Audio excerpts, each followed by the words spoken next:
बिस्मिल्लाहिर्रहमानिर्रहीम।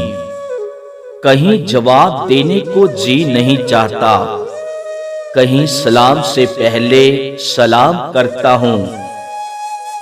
ये दुनिया मुकाफत अमल है, किसी का सब्र जाया नहीं किया जाएगा।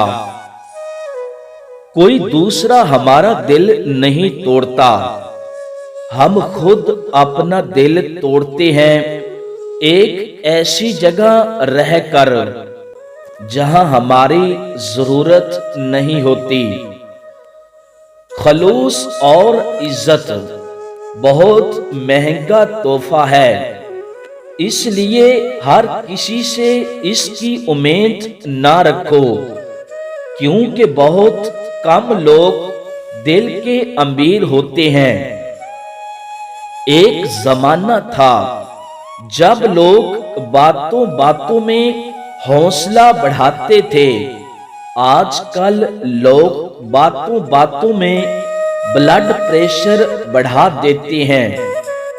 कुछ रिश्तेदार और दोस्त इतने सियाने होते हैं कि अक्सर वक्त पड़ने पर नाराज हो जाते हैं। बदलते मौसम और लोग बहुत सी मर्ज़ें दे जाते हैं।